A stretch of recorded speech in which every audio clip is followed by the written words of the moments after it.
l'agence So Wine présente So Wine Talks. La première série de podcasts analysant les tendances marketing et communication dans l'univers du vin et des spiritueux.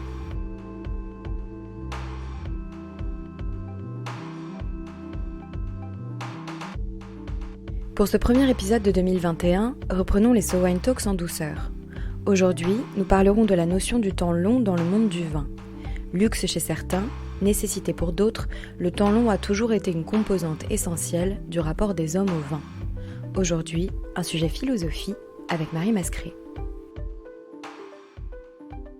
Alors pourquoi est-ce que la notion du temps est importante dans le monde du vin ? Dans le monde du vin, on a la chance d'être dans un univers où on peut prendre le temps. Pourquoi ? Tout simplement parce qu'élaborer un vin, ça ne se fait pas en un claquement de doigts. D'abord, quand on plante une vigne, elle met plusieurs années avant de produire du fruit, avant de produire du raisin. Et puis ensuite, entre le moment où on va récolter ce raisin, qui lui-même sera l'aboutissement d'une année culturelle, le raisin il ne pousse pas comme par magie sur la vigne, et entre le moment de la vendange et le moment où le vin va sortir et être prêt à être commercialisé, il va se passer plusieurs mois, voire plusieurs années. Il y a des appellations qui imposent un temps minimum de vieillissement du vin en cave. Donc, par exemple, en Champagne, vous avez sur des vins non millésimés un minimum de temps de 15 mois avant la commercialisation. Et puis sur les champagnes millésimés, c'est un minimum de 3 ans. Voilà, donc c'est des temps très longs qui s'opposent évidemment à beaucoup de produits de consommation qui par ailleurs sont sur des cycles beaucoup plus courts. Pouvoir prendre le temps d'élaborer un vin, d'élaborer un bon produit, c'est aussi prendre le temps de le faire bien, c'est prendre le temps d'y réfléchir, c'est prendre le temps de se poser dessus. Et puis quand on fait du marketing et de la communication dans le monde du vin, c'est aussi avoir le temps de pouvoir faire les choses en profondeur et intelligemment, en tout cas je l'espère. On est quand même dans une société qui va très vite, qui va toujours plus vite. Comment est-ce que la lenteur liée au monde du vin peut s'insérer dans tout ça ? Alors complètement, on est dans une société où on est toujours à court de temps, alors même que les progrès de la technologie nous permettent d'aller toujours plus vite, mais finalement le temps qu'on gagne avec ces progrès-là, on ne sait même pas bien nous-mêmes ce qu'on en fait, parce qu'on n'en profite pas plus, voire on est encore plus occupé. Et puis il y a un autre phénomène aussi dans nos sociétés, c'est que la rapidité, elle est encore synonyme d'efficacité, et la lenteur, elle est encore synonyme de paresse finalement. Alors ça, l'année 2020 nous a prouvé qu'on pouvait aussi remettre en cause ces schémas établis, apprécier que le temps s'arrête un peu et puis nous force à ralentir pour une fois, mais ça reste quand même des schémas relativement répandus, où rapidité, encore une fois, c'est l'efficacité. Alors on oppose à ça le temps du vin. Le temps du vin, c'est un temps important, puisque c'est évidemment le temps qui permet d'élaborer un bon vin, un vin de qualité, et à ce titre, les marques, elles ont un rapport particulier au temps. Elles doivent savoir résister au temps, elles doivent savoir être pérennes, elles doivent savoir être intemporelles. Ce qui est intéressant aussi d'ailleurs, c'est de voir que beaucoup de marques de vin ou de champagne ou de spiritueux ont une longue histoire. Donc elles ont su résister au temps et elles s'inscrivent dans un temps long. On entend souvent des vignerons qui vont dire on plante des vignes et on élabore des vins pour certains qu'on ne boira nous-mêmes jamais, puisqu'on les prépare pour les générations futures et qui sont aussi très conscients de l'héritage qu'ils ont à leur disposition qui vient des générations avant eux. Est-ce que cette lenteur, c'est justement quelque chose que le monde du vin revendique ? Oui, cette notion de temps, c'est une notion que le monde du vin revendique et sur laquelle elle appuie évidemment aussi beaucoup sa légitimité. Alors sachant que cette notion de temps, elle est quand même relative, puisqu'on a aussi des vins qui sont des vins qui ont une temporalité beaucoup plus courte. Je pense évidemment au Beaujolais nouveau. Mais on sait tous que le temps long a un impact qui est bénéfique sur les vins. En témoignent évidemment les vins de garde. On a tous eu envie de garder ou de goûter plutôt des vins qui ont eu plusieurs années et de garde en cave, qui sont des vins qui sont appelés à vieillir longtemps en cave et qui du coup développent aussi toute leur complexité grâce à ça.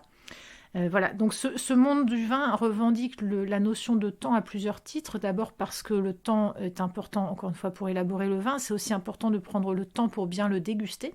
Je crois que les producteurs de vin, pour beaucoup d'entre eux, ont vraiment compris l'importance de la durabilité, à la fois sur l'élaboration, à la fois sur la dégustation et sur le moment où on profite du vin, comme ayant un impact sur la qualité du produit.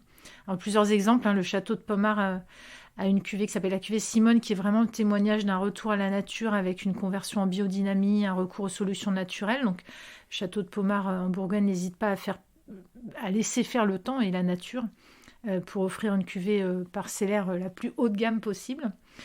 Et puis cette notion de temps, on la retrouve aussi dans la notion d'accueil au domaine, avec des expériences no-touristiques dont on a déjà parlé dans un So Wine Talks précédent, mais qui sont aussi des occasions de prendre le temps, de faire une pause, tout en vivant une expérience au sein du vignoble.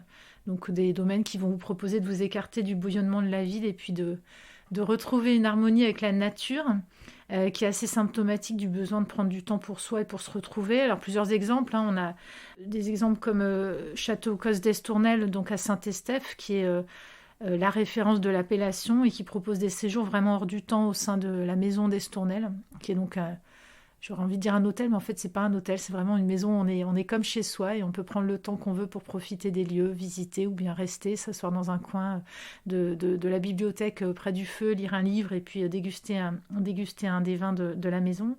Autre exemple en Champagne avec Palmer & Co, la maison de Champagne qui a bien compris aussi cette notion de temps et qui propose une parenthèse hors du temps dans son domaine du chalet à Chigny-les-Roses. C'est un domaine dans lequel on nous promet le calme, l'harmonie et la proximité avec la nature. Et puis la valeur du temps, elle est aussi au centre de la communication des maisons de luxe, souvent, parce que le luxe et le vin ont un lien indéniable. Et puis dans le monde du luxe, l'attente, elle fait partie du rituel, presque. Si on prend le monde du luxe et qu'on l'associe au monde du vin et du champagne, on a des maisons qui misent sur ce temps comme facteur de désirabilité. Je prends l'exemple de la maison Krug, pour qui le temps est au cœur des cuvées. C'est vraiment le temps qui n'est pas une contrainte, mais qui est même à l'inverse une opportunité pour élaborer les champagnes. Ça va être ce temps aussi, cette prise de recul et ce temps qu'on peut prendre pour soi, qu'on va retrouver dans le discours d'un domaine comme le château Trollon-Mondot à Saint-Émilion, où tout vous invite à venir prendre le temps d'un séjour, le temps d'une dégustation, le temps d'un repas auprès du chef étoilé. À Trollon-Mondot, on vous invite vraiment à profiter de l'instant comme si vous étiez chez vous, sans contrainte. Alors la résistance au temps, elle induit aussi une dimension historique. Les marques dans le monde du vin, elles ont la caractéristique pour beaucoup d'entre elles d'avoir traversé le temps. On a des marques qui sont centenaires, bicentenaires, tricentenaires, et puis donc on en a évidemment qui revendiquent cet héritage et cette ancienneté. À juste titre, je pense à la maison Ruinart en Champagne, qui met évidemment en avant qu'elle est la première maison de Champagne, ou également à la maison de Champagne Philippona, qui a retrouvé dans ses archives que la plus ancienne trace d'un Philippona en Champagne, c'était dans l'année 1522, donc la date de 1522 est évidemment clé pour la maison Philippona. Est-ce que cette notion de temps long peut être une opportunité de communication pour les marques, justement ? Complètement. Et le meilleur exemple, c'est vraiment quand des marques peuvent jouer sur cette notion-là, y compris avec une vision du futur pour créer un fantasme. Le meilleur exemple que j'ai pour ça, c'est la maison Rémy Martin. En 2015, pour promouvoir le cognac Louis XIII, ils ont choisi de tourner un film qui s'appelle 100 Years. Et l'idée, c'est de dire c'est un film que vous ne pourrez jamais voir parce que l'unique copie du film, elle a été conservée dans un coffre-fort qui s'ouvrira seulement à la fin du compte à rebours en 2115. Et je trouve ça extraordinaire de se dire que finalement, on est dans un moment de consommation du vin qui est un moment où on jouit de l'instant présent, puisque par définition, quand on consomme du vin, il y a des notions de plaisir, il y a des notions de partage, il y a des notions d'instant présent avec ses amis, avec sa famille, avec les personnes avec qui on va en profiter. Mais que là, on s'inscrit aussi dans cette notion à la fois d'héritage, c'est-à-dire de quoi est-ce qu'on a hérité depuis 100, 200, 300 ans, comment est-ce qu'on s'inscrit dans le futur pour les futures générations. Et je trouve qu'avec cette action de communication, Rémy Martin a frappé un grand coup. En tout cas, je serais curieuse de voir ce qui se passera en 2115 à l'ouverture du coffre-fort. On sera malheureusement plus là pour le voir. Mais ça pose vraiment la question de se dire, est-ce que finalement, le temps, c'est pas un luxe ? Le luxe du temps, c'est évidemment très important. Et est-ce que le vrai luxe, ce serait justement pas de prendre son temps pour pouvoir imaginer, rêver, créer et puis encore mieux déguster ? Dans un monde qui va à 1000 à l'heure, le vin a besoin de temps. En aimant le vin, c'est aussi ce que l'on y cherche. Le soin apporté toute l'année à la vigne avant la récolte, la maturation du vin, la dégustation lente pour libérer tous les arômes. Les maisons centenaires l'ont bien compris. On ne peut pas être dépassé par la modernité lorsqu'on crée un produit intemporel. So Wine Talks reviendra dans quelques semaines pour décrypter à nouveau les tendances de consommation du vin et des spiritueux. En attendant, si vous avez aimé cet épisode, n'hésitez pas à le partager sur Twitter et Facebook et à lui donner des étoiles sur iTunes. À très vite.